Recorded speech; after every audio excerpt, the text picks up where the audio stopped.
It's a little dark. The church's lights are off. We're back in the fellowship room. But we're going to look at Daniel chapter 2. Daniel chapter 2. I think probably most of you are familiar with the vision that God gave King Nebuchadnezzar. It was a night vision, a dream. And Nebuchadnezzar was very concerned by it. It was something that was staying on his mind. He just couldn't get rid of it.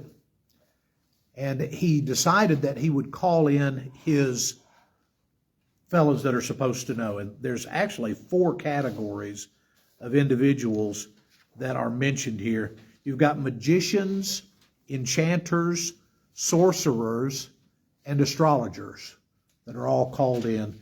And the challenge is this. You have to tell me what my vision was, and then you have to tell me the interpretation of the vision. And the penalty for non-compliance was, I'm going to cut you up into little pieces. So it was a dire situation for the magicians, enchanters, sorcerers, and astrologers.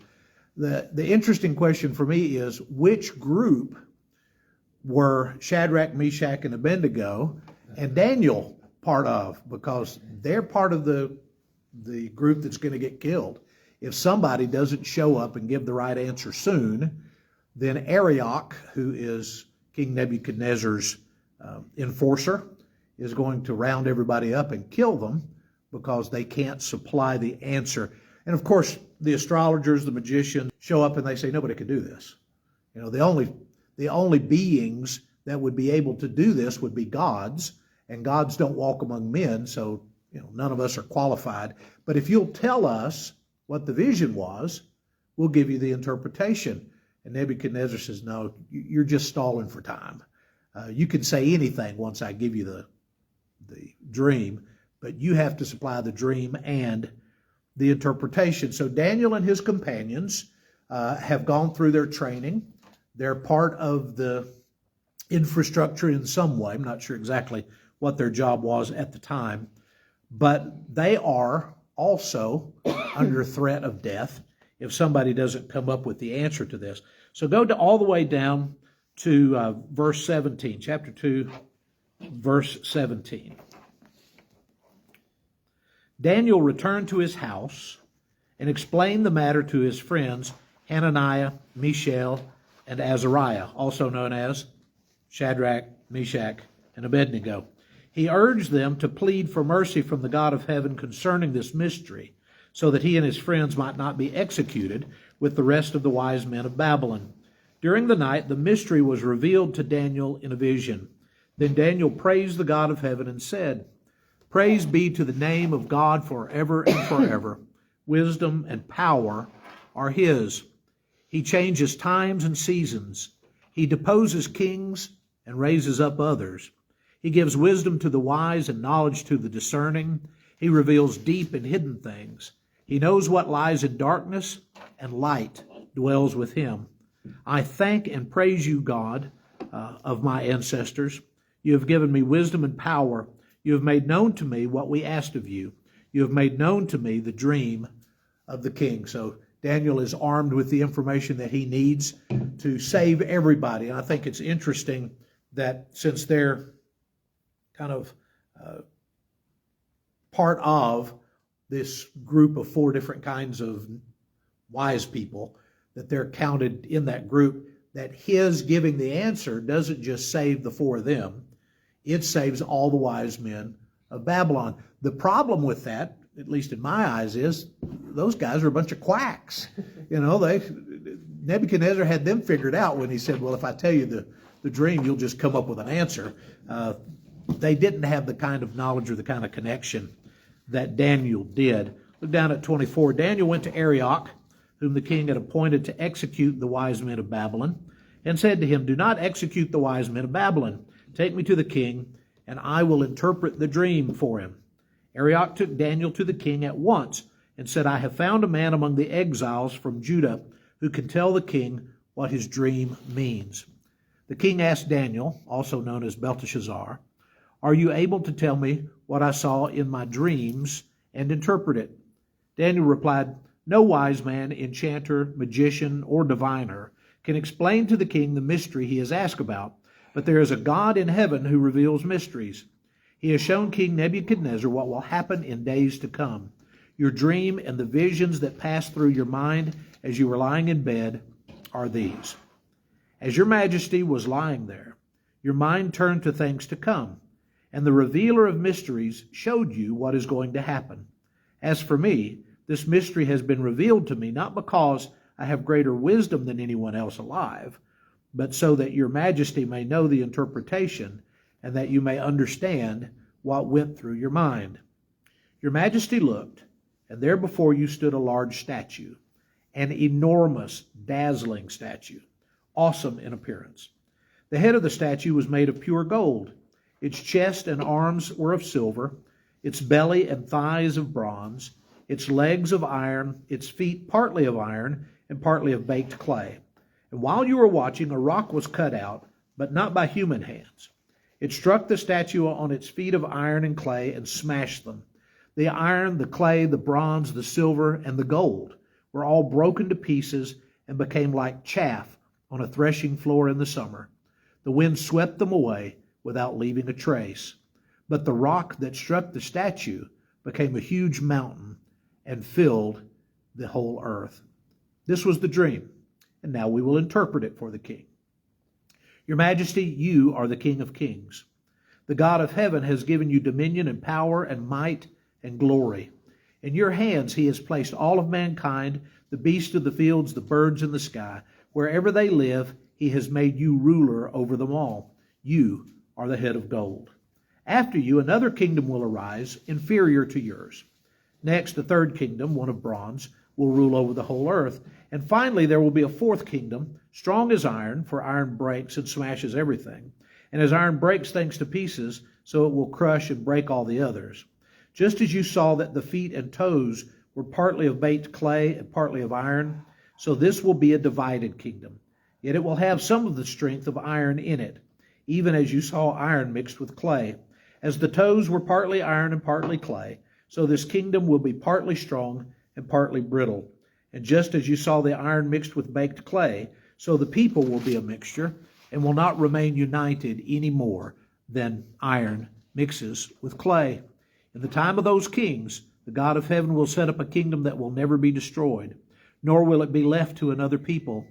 It will crush all those kingdoms and bring them to an end, but it will itself endure forever. This is the meaning of the vision of the rock cut out of the mountain, but not by human hands, a rock that broke the iron, the bronze, the clay, the silver, and the gold to pieces. The great God has shown the king what will take place in the future. The dream is true, and its interpretation is trustworthy. And the lights are back on. Don't I look better now? There you go. All right. So the vision that Nebuchadnezzar has actually covers a period of about just a little less than 600 years. And it's going to be the rise and fall of different national or different world powers. And the main prophecy of the thing is this rock cut out of the mountain without human hands that crushes all the rest and becomes an enormous kingdom in its own right. So we have several different kingdoms that are described, and I want us to just run through them very quickly. The first one is specifically Nebuchadnezzar. And did you notice some of the things that Daniel said about Nebuchadnezzar? You are the King of Kings. God has given you dominion and power and might and glory. What does that sound like? Who does that sound like? That sounds like Jesus. That's almost verbatim a passage from Revelation, right? Talking about the King of Kings and the Lord of Lords, who has the might and the dominion, and So when you first read this about Nebuchadnezzar, and God tells Daniel to tell Nebuchadnezzar, you're the head of gold. You're the one that has all this authority. Even goes to the point of saying all the birds in the trees, wherever they are, you're in charge of that too. So there's nothing that Nebuchadnezzar is not the king over at this point. So he gives him a great compliment. It eventually goes to his head. And so we see Nebuchadnezzar go through phases in his life where he's very pumped up and self-confident and almost, well, maybe not even almost, just straight up blasphemous in his relationship with God. And times where he's humbled and God gets his attention again, brings him back into line. But God used him to punish the nation of Judah for being unfaithful. This vision is right in that time frame when Nebuchadnezzar is conquering Lot's folks. So God appoints him as King of Kings, the king over all the kings, so that he can do what God needs him to do at the time. That's somewhere between 600 and down to about 539 BC. In around 550 to 531, or I'm sorry, to 331, the Medo-Persians come into power. So when Babylon is kind of at its height, the Medo-Persians come in and they wipe out the Babylonian Empire. And there's a guy named Cyrus the Great. And Cyrus is very important to Jewish history because Cyrus allows the Israelites to go back to Jerusalem. He has a different understanding of how to govern foreign people when you conquer them. Right? So he doesn't want them to all stay where they are in Babylon. He releases them and he sends them back to Israel. And they eventually, it takes them a while, but they eventually rebuild the walls, rebuild their homes, and then finally rebuild the temple of God. Much later, a few generations later, a guy named Artaxerxes comes to power. Do you recognize the name Artaxerxes? He was a very powerful king. He's the one that the book of Esther is about. Right? The Jews that were living in the Medo-Persian Empire were under threat from a guy named Haman, who was high up in the government, and he wanted to kill all the Jews and take their stuff. Okay? If you compare what Haman wanted to do and what Hitler wanted to do, they're not too terribly far apart. The idea was there's a whole lot of wealth in this small community, let's just kill them and take their stuff. And Haman was about the business of doing that, but because of Queen Esther, she was able to negotiate with Artaxerxes, with her husband, and save the people. So every year there's a Feast of Purim, and the Feast of Purim is to celebrate this idea of her intervening for the people of Israel. So anyway, that's the Medo-Persians. Long about the 320s down to about 146 are the Greeks. Who was the most important Greek conqueror? Alexander, right? So Alexander comes through and just waylays that whole area. So he defeats the Medo-Persians and takes over that area. He never goes to Jerusalem. Alexander never sets foot in Jerusalem because at this point in history, Jerusalem is just nowhere. They're not a powerhouse. The temple has been kind of rebuilt. But if you remember some of the passages, the young kids, when they get back to Jerusalem, they're all happy, happy, joy, joy when they rebuild the temple. And all the old people are saying, man, this is nothing like the Temple of Solomon. It's, so you've got kids celebrating and old people crying over the same rebuilding of the temple. But a fellow named Antiochus Epiphanes came a generation or two after Alexander, and he does go to Jerusalem. In fact, he wants to eradicate Jewish religion, and so he sets up an altar for Zeus, and he sacrifices pigs on the altar at Jerusalem, so he completely desecrates the altar. We'll run into it a little bit later, but when we see the abomination that causes desolation in the holy place, it's Antiochus Epiphanes. Jesus will use the same language to describe the Romans coming in 70. So you've got Antiochus comes in about 150, 160 BC and desecrates the temple. Then the Romans do the same thing in 70 AD. So there's kind of a repetition of this abomination that causes desolation. But Antiochus shows up and just, is a horrible individual, and hopefully will get what he deserves. But if you're familiar with the Catholic Bible at all, in the Catholic Old Testament, there are the book of the Maccabees. And the Maccabees are the stories of a priestly family who banded together and raised up soldiers and defeated Antiochus Epiphanes' troops, took the temple back, and killed the red heifer and rededicated the temple to the God of heaven. And so if you've never read it, and I've never read the whole thing, but you might be interested in seeing, it's a great story of triumph. In fact, when you get to the Christmas season and Hanukkah shows up, when they got the temple back, there was only enough oil in the temple for one day. And so they lit the lamps in the temple, but the lamps stayed lit for 8 days. So when you see Jewish people lighting their menorahs for 8 days at Hanukkah, that's what that's all about. It's celebrating that the Maccabees took the temple back about 150 years before Jesus, and that God supplied for them the oil that they needed to light the lamps in the temple. So, neat story. Then finally, the Greeks get overcome by Rome, and we're a little bit more familiar with them because they're the ones that are in power when Jesus is on the planet. It's a representative of Rome who is responsible for sending the soldiers to crucify Jesus. So we know a little bit more about them. Well, they're the part iron and part clay part, because they are so diversified as an empire that eventually their parts just kind of implode. They can't hold it all together. But they do last for a long, long time. The Roman Empire, well, not the empire, but the Roman nation, the Roman system lasted almost 2,000 years. But it went through phases. It had kings for a while, and then it had a republic for a while, and then it had the empire for a while. So the part that we know most about is the empire. We have, what's his name? Caesar Augustus, Caesar the Great, kind of announces that he's, the head guy, the Caesar Augustus. And after that, we have this long list of Caesars that go all the way over to 4th, 5th century anyway. But the Roman Empire lasts into the 1400s.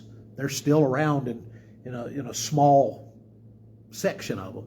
So they don't die easily, but eventually they do die out completely.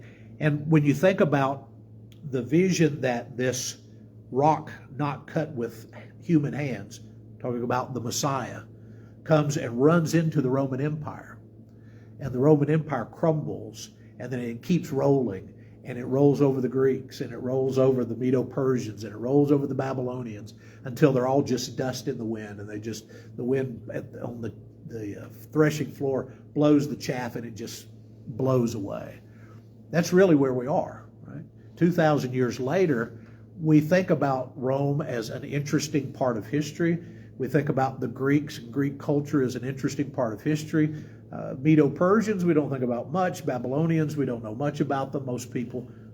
But we know about Jesus, that rock that was hewn without human hands that set up that kingdom that is a forever kingdom. So it's still going, will continue to go forever and ever. And when we're in eternity, who cares about the Babylonians?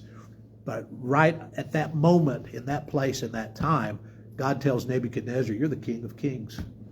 You're the one I'm using right now to get where I need to go. So he uses him. He uses Xerxes. He uses Alexander the Great.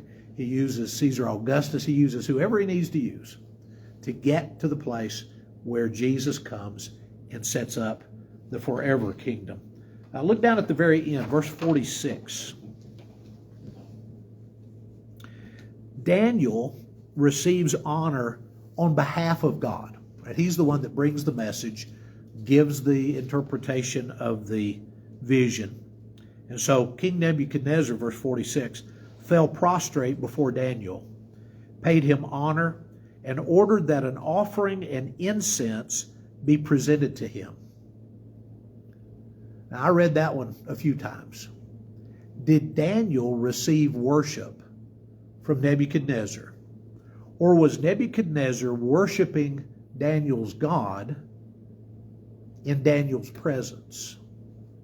It sounds an awful lot like he's falling down in front of Daniel and calling for sacrifices on Daniel's behalf.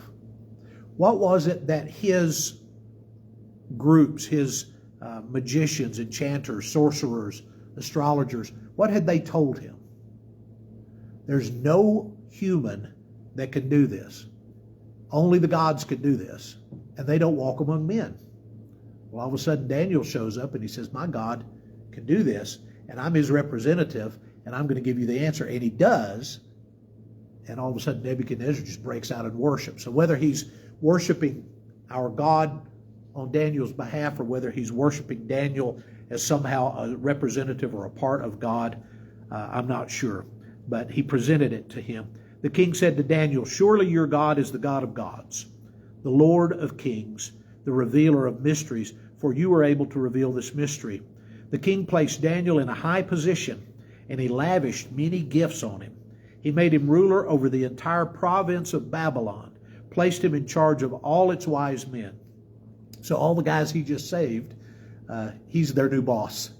And imagine how beholding they are to the boss man.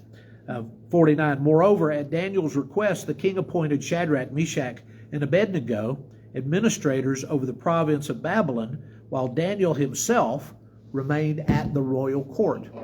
Does this turn of events remind you of anybody else? How about Joseph? Right? Joseph goes in, there's visions happening. Joseph gives the answer. He goes, no human could do this. I'm doing this because God gave me the answer. So here's your answer. And when Pharaoh gets his answer, he makes him second in charge for the whole nation. So here we have Daniel put in a tremendous place of authority. You might also notice that when we get to 49, as compared to where he goes to talk to his friends and get them to pray, when he goes the first time, they're Hananiah, Mishael, and Azariah. At the end of the passage, they're Shadrach, Meshach, and Abednego. One of the reasons for that is that our Nebuchadnezzar's faith is going to be a little bit short-lived. And when we get to chapter 3, we're going to have that episode of the giant statue of Nebuchadnezzar, and everybody's supposed to fall down and worship him. And that's where we know their names from, because Shadrach, Meshach, and Abednego won't bow down. So, Lord willing, we'll get to that segment of the book next Sunday. Any questions or thoughts about Daniel and about that vision? This is not the last time that God is going to tell Nebuchadnezzar what's going on, or his son. They are in the know when it comes to Messiah being on the way. The next one is even more specific because it gives us numbers. This one, you talk about these empires, they have general time frames when they rose and fell. When you get to the end of Daniel, he gives a layout of history that is just almost to the day. This is when Messiah is going to show up. So what we wish we had, perhaps, waiting for his second coming, Daniel gives the Babylonians about his first coming. So they had a lot better heads up, and still people weren't paying attention when he got here. All right, nothing else? All right, tell you guys bye.